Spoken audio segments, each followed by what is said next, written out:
Peter Dawson was a super famous, world famous bass baritone, born in Adelaide in 1882. He was a songwriter. He waved the flag for Australian repertoire, Australian songs. That we may live and all to give glory our own dear land.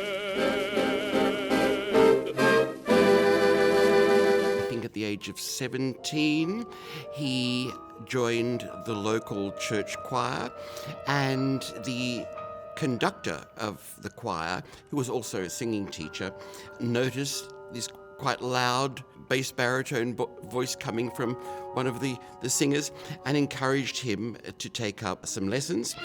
Glory all of the screw guns, they all love you. In those days, Australians used to look upon the UK as being the motherland. Everything was better in London. So, of course, he naturally went to London, caught the ship there. He arrived there in 1902. Peter Dawson's recordings absolutely made him a household name. As a recording artist, Peter Dawson was record-breaking. By the end of the Second World War, Peter Dawson had sold over 12 million records, which is amazing. Peter Dawson's voice had an honesty and a humbleness, and it spoke to the people. He was an advocate of singing in English, and his diction was perfectly clear, and that's because of his technique. I'll stay in port very long. If you think so, you'll find that you're wrong. So don't you go away, romancers. The fleet's not in port very long. His most famous song was called Boots, which had lyrics by Rudyard Kipling. And Kipling thought it was great too. Boots, boots, boots, boots, moving up and down again, and there's no discharge in the war. Peter Dawson performed in every medium, on record, radio, and film. He did his first BBC broadcast in 1931. In 1936, he was the first singer to perform live on BBC television. His voice is riddled with charm and personality. The microphone loved Peter Dawson's voice.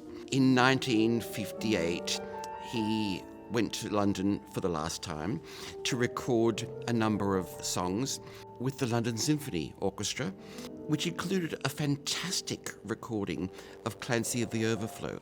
But I doubt he'd suit the office, Clancy of the Overflow.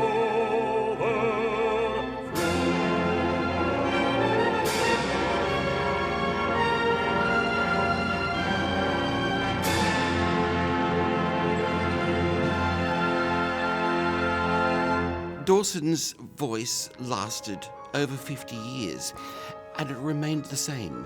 It was a perfect marriage between sound and the record.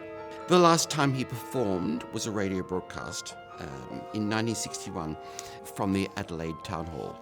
Peter Dawson died September 27th, 1961. And look, he left a considerable legacy of somewhere between 1,300 and 2,500 records. Who else has done that in history? He was one of Australia's most successful recording artists. He recorded more Australian songs than any other singer in history. He popularised Waltzing Matilda, Song of Australia, and Advance Australia Fair. Once a jolly swagman camped by the billabong under the shade of a coolabah tree. In 1991, he was inducted into the Aria Hall of Fame. His 1931 recording of Along the Road to Gundegai was added to the National Film and Sound Archive Sounds of Australia. Along the road, Gundegai. In 1984, the Guinness Book of Records added him to the top 10 greatest singers of all time, which included Enrico Caruso and Elvis Presley. This young, gorgeous, wonderful bass baritone from Adelaide. Auld Lang Syne, Auld Lang Syne, but if for Auld Lang Syne, we'll drink a cup of kindness yet for